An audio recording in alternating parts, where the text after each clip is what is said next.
This is WRFM on 98.2. A little something for the weekend. You're listening to The Crypt, and today I have a very unusual story for you.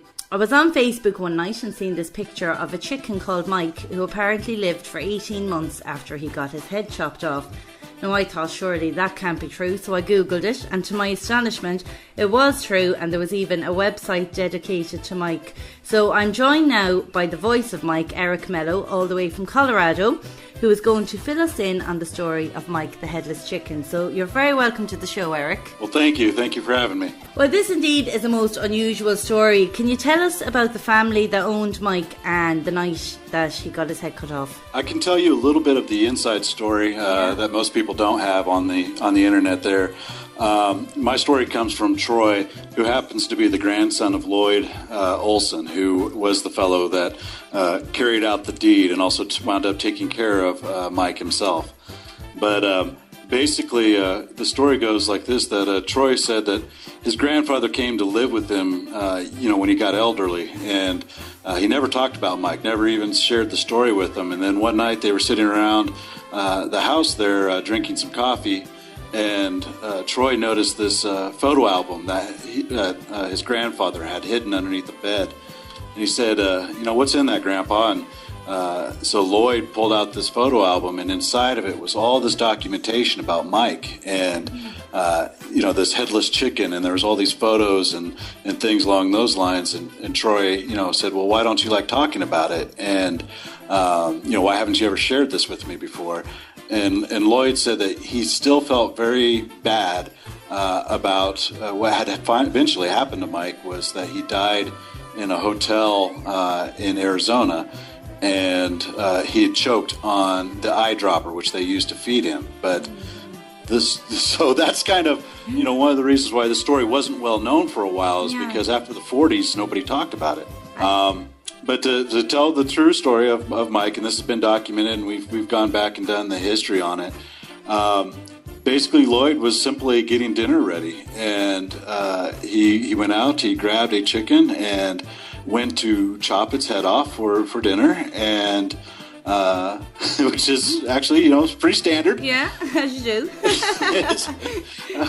Type situation. And fresh chicken, and he laid the chicken down, because usually they kind of flop around a little bit, and so this chicken kept on flopping around and wouldn't stop doing that part of it.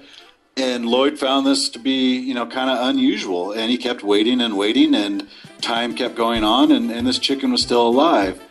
And he got to the point, kind of freaked him out a little bit, and he decided to if it's this stubborn, maybe we'll wait and see how long this goes on. Yeah. And it went on for 18 months. It was about day 3 that this chicken was still running around his yard. There's some pictures up on the website of this chicken running around out in the yard, and the chicken was still alive. And that's when Lloyd knew something very odd definitely was going on. And so he actually wound up contacting an agricultural agent here, and the agricultural agent wound up taking Mike and Lloyd to the University of Utah to see why this chicken was still alive. My God, it's amazing. And so they studied for him a while. And what was their conclusion? Basically, they came up with is the way that the axe fell had just left enough of his brainstem, of the chicken's brainstem, intact to keep all the basic functions going, and without the head. He actually, after that, they said, well, that's kind of unusual, that's neat. They actually tried to repeat the process, and they couldn't. Oh my God, you can just picture this barn full of headless chickens when you say that. My God. And then you mentioned the syringe there, so could you just tell the listeners how Mike was fed?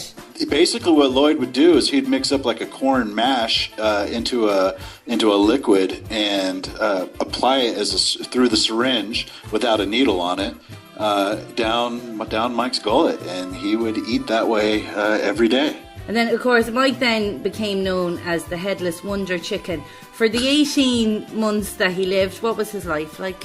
For the first part, like I said, he was at the university. And then after that, Lloyd actually, because all these people were curious about it, and the story kind of got picked up, that he wound up taking him on the road and exhibiting him. And he went all over the country. He went all over the United States. He went to San Francisco. He went to Los Angeles. He went to the East Coast. And obviously, while on the road, he even wound up in Arizona, which is where he met his final demise. And now his spirit lives on now in Mike the Headless Chicken Festival. Can you tell me about the festival and when it takes place and what goes on? Well, it happens every May. It happens about mid-May here in Fruita, Colorado. Mm-hmm. And it's May 16th and 17th this year.